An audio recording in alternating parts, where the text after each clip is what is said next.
Colleen Meyer. Welcome to a brand new take with Michelle Pettis.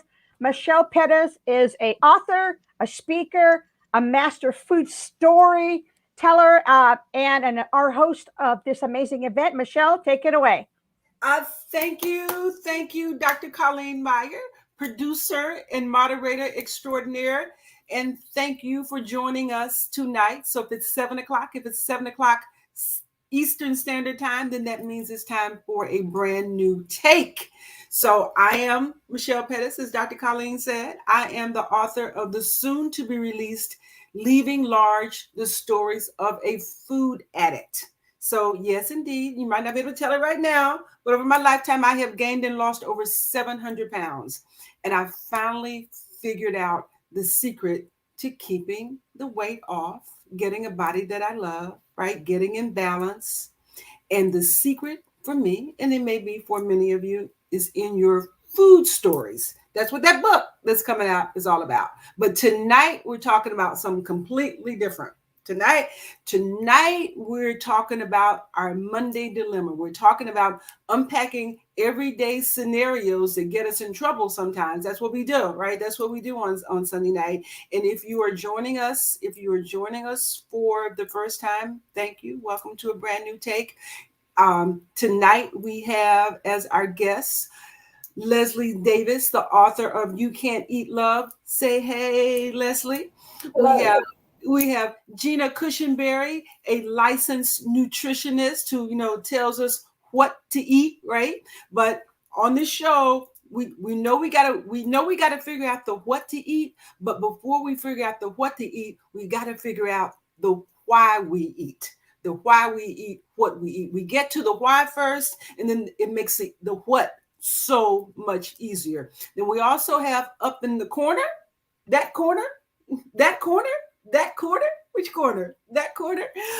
We have Lisa Kenner, and Lisa is on her journey. So it's always good when we do the show to have somebody that's in the trenches, right? That's because quite frankly, we are all in the journey on the journey, and we're all dealing with these scenarios that come up and bite us in the butt. Right, every day. And as we get closer and closer to the holidays, more scenarios are going to come up. And we hear a lot about triggers and emotional eating and all of that, right? But we pull back the covers on that. We pull back the covers on that on Sunday night. We do some truth telling. We take you deep into situations. So here's what I'm going to ask you. If you have a comment or a question about anything that we say tonight, put it in the chat. Dr. Colleen's going to bring it up. Put it in the chat. Ask your questions. Ask your questions, because surely if you have a question, somebody else has a question. And we're going to jump right into it, right? We're going to jump right into the dilemma this week was this. You have been on your journey. You have been on your journey, and you have, if you've lost a couple of pounds, if you lost 3, 4, 5 pounds, feeling good, you're out to dinner with your colleagues, out to dinner with your friends. Was it colleagues or friends? Well, you're out to dinner with a bunch of people, right? You're out to dinner with a bunch of people. You have eaten, and you are full. You've made some really good choices. So maybe you had the salmon kale salad with the little vinaigrette dressing on it, and you were good. And maybe you had a grilled chicken and salad and some vegetables and some asparagus. You got full and happy, right? Then, right, your best friend, the server, comes to the table with the dessert tray. The dessert tray, right? It all looks luscious. You're full. You just ate, lost 5 pounds. Everybody at the table, all 8 of everybody else, gets dessert. What do? What's up? What's up? Dessert tray. We got cheesecake. We got bread pudding. We got the molten chocolate lava something. We got key lime pie. I'm naming all the stuff that used to be my favorites. We have all of that. And strawberries are in season. So there's some strawberry shortcakes with some whipped cream. Every Lisa, you're muted, baby. And chocolate? You have chocolate too? Chocolate molten lava cake, and they got and they also have the double chocolate chip brownie. They also have the double chocolate chip brownie with the chocolate sauce and all that. So everybody has ordered. What do you do? So my question is, of the work that you all have done, all right, what have you seen? What do you think people are dealing with when that scenario happens? And I'm saying that because it happened to me. That's not something that I just made up. That's real, right? That's real life. Everybody's getting dessert but you. What starts to happen in that scenario? Gina, anybody want to jump right in? Well, I mean, we all know what's about to happen. It's that peer pressure. It's that feeling of like, yeah, like everybody has it. Am I going to sit here with an empty plate? I've been there myself too. So I mean, I could speak to this and say, I've lost 5 pounds. I'm in the rhythm. I've got things going. So at this point, I mean, this is when you really got to ask yourself, are you really in it to win it? I mean, to some degree, you've lost 5 pounds. I'm going to tell you, even outside of just being a nutritionist, telling somebody to eat right, really be true to yourself. You just lost 5 pounds. So is that dessert that important to digress from those 5 pounds that you just lost? I think that's something you really got to ask yourself, how hard. So suppose you're saying, well, I've lost 5 pounds. I deserve this. Right. I've done the work for the past, 2 weeks. Right. The work that you did was you ate right, which got you to your goal, right? Mm-hmm. So if you reward yourself with that food, which you run the risk of opening your taste buds back up, right, to the stuff that you have just worked your way out of. And second of all, like are you being true to it's only been 2 weeks. Mm-hmm. I mean, is that really enough time? Don't you have a goal that's longer? And I think what you also have to realize at this point too, are you willing to give yourself that setback? Because that's what you're about to create. But everybody else is getting dessert. I know, but is everybody else trying to lose weight? And did everybody else lose 5 pounds 2 weeks ago? How hard you worked? Yeah. I mean, I think that's where you have to ask yourself. And if you make that decision, because some people are going to make the decision to go ahead and have that dessert, then you can't wonder why you got stuck or you plateaued with your goal. You just kind of have to get back on the wagon. Yes, that's what we're going to do. But I think that's where you really have to ask yourself, how do I really want this? How much do I really want this? But then everybody's going to ask me why I'm not having dessert. And that's a great question. I know Leslie has something really good to say about this, but I want to say one thing about that, because everybody else. Take it, Leslie. Yes. No, I do have something to say about that, but I know she does have something good for this. But I was going to say that, this is where that's the peer pressure. So maybe you have some prepared things ready for people that you're going to say, you're full. I mean, maybe you have a food allergy. I don't know. You can come up with something, some kind of excuse to fend off those people. But let's let Leslie go ahead and give her piece on this, because you can't eat love, right, Leslie? That is 100% correct, Gina. You can't eat love. When I read this scenario, I was like, oh my gosh, how many times have I been there? But this is where practice and being ultra clear on why you go on this journey in the first place, which is what Michelle talked about. Gina is a nutritionist, so she's going to teach us, the what of the whole thing.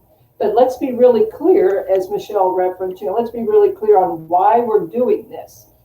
So if we're crystal clear on why, and the way that I teach why is it has nothing to do with your weight, has nothing to do with anybody else, because those things are going to shift, change, and all that kind of stuff.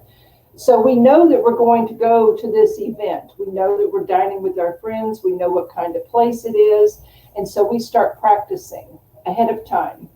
And we make a decision, we check out the menu and all those things. So we know that we made great choices. And as we ordered our food, we celebrated. Yes, I stuck to my plan. I'm so proud of myself. Not so much out loud as you do it inside your head, because you're in this restaurant at a table with all these other people and they would look at you like you're a lunatic.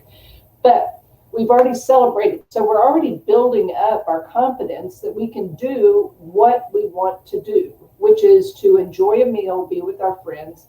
Then this dessert tray comes around. Well, because we've practiced, because we're clear, we can look at the desserts and we can listen to everybody ordering and we can say, you know what? It all looks absolutely amazing. And if you don't mind, would you put XYZ into a to-go box? Because right now I am so stuffed, I cannot have another thing to eat. However, I would love a cup of your decaf coffee with some non-fat cream. So Leslie, I mean, I love that. I love that because, we need language. Mm-hmm. Part of the challenge sometimes is you don't know what to say. And so the fact that you can come here on Sunday nights and get language for situations, that's part of the battle, right? But here's what I see in that scenario. What we know, right? What we know is the only problem that food will solve is hunger. And we have to peel back again why we eat what we eat. And while the peer pressure of that situation is real, there are a couple of things that I see that are coming into play. And I saw it in another group, which I'm going to talk about at some point later. But what this woman said is first comes motivation, then comes habit. Mm-hmm. Motivation, then habit. And that motivation is the goal, right? Motivation is the why. Being really crystal clear on why you're here and what your vision is and what you want to stick to, right? Mm-hmm. So in this situation, you may be motivated, right? You may be motivated that you want to lose a certain amount of weight by a certain time, or you want to go somewhere and wear a certain thing, or you want to show, or whatever your goal happens to be. Getting off all the medicine in your cabinet, whatever it is. But so you have motivation, and now what's about to bump up against your motivation is the habit of always getting dessert, right? And so that's where we have to become really intentional. That's where we have to be really conscious. And we also have to be conscious of the fact that, yeah, it's peer pressure, but it's something else too, because we have already identified the fact that we're not hungry anymore, right? And when you see, for a lot of people, me, because I was a dessert and sugar addict, all that wrapped up into one for many, many years, is that when that tray of the double brownie, ice cream, sherbet, pecan pie, key lime pie, bread pudding thing comes up, we're not thinking about nutrition or nourishment or any of that. All we're thinking about is how good it tastes. We're just thinking about pleasure, right? And while we're sitting at the table and denying ourselves that, not having that, because we're focused on the dessert tray, what we are is we're jealous. We want to eat what everybody is eat because we're mad and we're angry and we're jealous that they're able to have some pleasure that we aren't able to have ourselves. So that's the real emotion, but that's one of them that you don't think about that shows up with this food thing. Could you hear about, I'm eating out of boredom, I'm an emotional eater. Okay, well, let's call the emotion what it is, right? The emotion is jealous. That's what that is. You're full. And you still want to eat because you see everybody around the table enjoying the food and having a good time and not thinking about the impact that that's going to have on their body. So the way you fight that jealousy monster, right, is like Leslie said, and like Gina said, be focused on the goal, what it is you really want. But the picture of what you really, really want has to be bigger and brighter and more dominant and more compelling and more vivid than what's in front of you right now. Mm-hmm. Because what we do today, and not just food, right? Not just food. What we do today is showing up tomorrow and 10 years from now. So we know we're eating today for how we want to look on New Year's Day, right? We're eating today for how we want to feel, how we want to show up, for what we want to do. It's the decision that happens at the table tonight. Right. That's also a pivotal moment going back to habit. So this is part of creating that habit, because this is going to keep happening over. It's going to happen not even in restaurant settings. It's going to happen at family. So I love Leslie's example, because I have actually used that myself. Yeah. And I think that is such a great piece to do, where take it home. Yeah. Maybe you don't even take it all the way home. It might not make it home. I mean, there's times to just throw it away on the way home. Exactly. Just so get up, you don't have access to it, but you've eliminated offending anybody, feeling like you were left out, so to speak. I think that's like one of the best ones out there to combat that, because you didn't have to fend anybody off, right? You did get something. I made you all feel better, because I know that's what you really want. You know what I mean? To some degree, it made everybody feel better, right? And then my stomach doesn't have to pay the price for it, or my weight, and I can get rid of it. So I think that was a great one. Yeah. Well, I appreciate that, Gina. But also, you're circling the habit thing. And how do we build new habits? We reinforce the habits. We've already reinforced the bad habits to the point that, they're just deep ruts on a muddy road. So now we're building new ruts. And those new ruts are harder to build than the old ruts. So that's why I encourage people, when you do the little tiny thing of a good choice and not so good choice, whatever, making that choice, celebrate. Because when we celebrate, we're making the rut in the road a little bit deeper. And what I learned and discovered, and I'm sure a whole lot of our other people already knew this, those old habits, they've been with us for so many years that all they do is go into the cellar where we've shoved them down those, deep, dark, steep cellar stairways, and we've locked the door, but they're hanging out waiting for that opportunity. They're waiting for you to forget to lock one of those locks. And they're going to come busting out of that door. You may have 16 locks on it and you only lock 15 of them. They're coming out. And it is harder to get them back in than it was the first time. Yes. So if we can think about habits in that way, we can understand why we need to be celebrating the little tiny wins. So we're at that meal. We've prepared for that meal. We know the restaurant that we're going to. We've studied the menu. We've made our choice. We order. We celebrate inside of our head. Look at me. How amazing am I? I chose this. We don't even pay attention to what other people are eating. That is their choice. We have no control over them.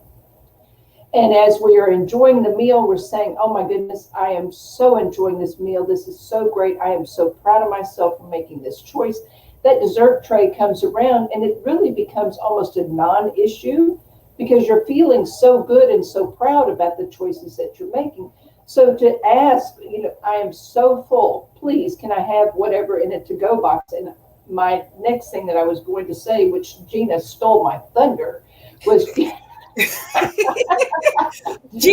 the thunder stealer. Gina, the thunder stealer. I'm sorry. Do not even let it cross the threshold.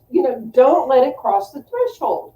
Because you did all these things, and as you're driving home and you're approaching the outside trash can, not the inside trash can. Right. It's too easy to get food out of the inside trash can. Outside trash can. As you're approaching the outside trash can and you're opening it up and you're putting that in there, you say, look at you. I am so proud of you. And I say this over and over again. You can waste it, W-A-I-S-T, or waste it, W-A-S-T-E. Your choice. So you know what I want Okay, can I to jump in say here? about that, Leslie, is that Would one of what also happens, and this has happened to me before too, when that dessert tray comes and you say no thank you, right? When you get to the point where you don't have to order it and throw it away, and you can just say no thank you and not even see it, what ultimately happens at that table, it happens to me every single time, is that someone else at the table will say to me, I wish I had your willpower. I wish I had your self-control. I wish I had your self-discipline. And it automatically raises the bar, and it gives you the confirmation, Leslie, that you were just talking about. So it happens invariably. And when the other thing that also happens at that table is that there's somebody, maybe you, right? When it comes, they are biting their knuckles and they're holding the table and using willpower and self-control and self-discipline and not ordering. But the entire meal, they're frustrated and not even enjoying it because they're resisting, right? They're building the muscle, but they're fighting through it. And there's also someone at the table when the dessert tray comes, they're just saying what you just said. I'll just have some coffee, so I'll have some decaf. They don't even see the dessert. It's not a fight for them. So somebody that's on the outside looking in, they see the two people. They don't see the difference, right? All they see is the end result, the behavior. But there's a battle going on, right? There's a battle going on. And our goal really is that when we get to the place where we don't have a desire for it, when we don't have a desire for the food and the desire for the body that we want and how we feel and how we look is greater than the desire for the food, then there's no battle. Then there's no fight. Then there's nothing but I'll have some decaf coffee. Then that's all there is. So, Lisa, I'm sorry, you were about to say something. And so, Lisa, start what you're going to say. Y'all, I really probably shouldn't do this. It's probably isn't proper etiquette, but I have to step off the camera. But Lisa, say what you're going to say, and I'm going to be right back. Okay. What I want to say about it is for some of those people that are like me, that overthink way too much, or that are very conscious about everything that's going on. I mean, some of us are going through this, especially coming out of this COVID thing. I'm very conscious about everything that's going on, and I've become more conscious about making the best decisions for myself. So in my case, whether I want it or not, more than likely I'm going to say, no, I don't want any. And if it's any pushback, I'm going to say, no, I don't want any. I've learned to stand my ground when it comes to me and making decisions for me and for my body. And all the time, because I overthink everything, it's like that movie that was out, Collateral Damage. When they were looking at the screen and everything's running across and they're picking things and putting it in place, my mind is constantly doing that. So when the dessert comes up, I'm thinking, okay, do I want this? How many calories in it? Da, da, da. I'm going through a whole scenario. I'm putting pieces together the whole time. So what ends up coming out is my truth. My truth is it's a lot going on. No, I don't want it. No, thank you. And things, they will entice you, but I know I'm celebrating my victory. No, I don't want it. No, I'm not going to spend my money. No, I'm not going to waste it because now my money spent. No, I'm not going to eat it because now I wasted my calories on that. I could have wasted my calories on a whole meal instead of on that one little bite of cake. I could have gotten a whole meal. So I'm conscious about what I do with what I put in my body, what I do with my calories, what I do with my money, what I do with my time. And coming out of this COVID thing has made me just more conscious of everything. I'm not wasting any time. I'm not wasting any money. I'm not wasting any effort on anything that's not at the top of my importance list. So that's kind of where I am with it, how I would make a decision about it because I overthink things. So I'm Love going it. to think it through. Love it, love it, love it. So I had to step off for a very quick second because I want to show y'all something. See this? Is that cake? That's cake. Yes, Yeah. yes, yeah. So my sweetie, who is a diabetic, made this cake, and it's like a vanilla cake with some sort of chocolate and some coconut and all that kind of stuff on it, right? And he used like the sugar-free sweetener and all that. I brought this cake out because in the old days, he made this cake last night, it would be gone, right? Well, I mean, really, I mean, I would, for real. But I look at it now, and I when he made it, I said to him, I'm like, it is beautiful. It looks so good, but I had no desire to eat any of it at all. I mean, so the fact that he made it, he took some to his daughter. They're going to have a lovely time. But the cake doesn't mean anything to me. It doesn't represent pleasure. It doesn't represent food. I mean, it doesn't represent anything other than something pretty that I used to overeat, but I'm not doing it now. So, but you don't just wake up and get to that point, right? You have to go through the knuckle biting phase. You have to go through building the muscle. You have to go through resisting it. You have to go through some determination. You have to go through having something that's more important than this. And so now it doesn't even matter what it tastes like. I can look at it, I can bring it here, and put it over to the side, and it's all going to be all right. But that is where our peace comes, right? That is where our power comes. That's where freedom comes, right? That's where we can figure out what real joy is. That's when we can have some confidence when we go to any gathering. No matter who's there, no matter what's there, we're going to go in and come out like we want to. I mean, who doesn't want that? You go in and come out like you want to. So, yeah, I wanted to share that cake with everybody. We're getting close to our 30 minutes. I want to give everybody on the screen a chance to let everybody know how to reach you, what you do, how to find you, and all of that. So Gina, you want to give out your detail, your deets? Sure. You can find me on Instagram, Gina Trim at Gina Trim Nutrition. And the same thing for email, GinaTrimNutrition@gmail. And yeah, I do one-on-one coaching. I'm getting ready to coach a course with my friend called Staying Ageless. It's an 8-week course. So if you want information, reach out. And if you want to stay ageless, yes. If you want to stay ageless, you want to do it with jump in the class with Gina, yes. And also, I do want to share with you is that Gina shares a recipe. Shares a recipe with us each week in the I Am Brand New Taste Kitchen. So if you want to access to one of Gina's fabulous recipes, you got to join. You got to do two things. You can join the Facebook group, I Am Brand New Now, or you can follow us on Instagram at I Am Brand New Now. You'll find, and she had this fabulous recipe this past week for cauliflower. Oh man, some kind of good, some kind of good. And so cauliflower, y'all, if you don't know, cauliflower is like a magic vegetable. It is a magic vegetable. It is high in nutrients. Tell me if I'm right, Miss Nutritionist. It is high in nutrients, but it is versatile. It is versatile because it's kind of flavorless.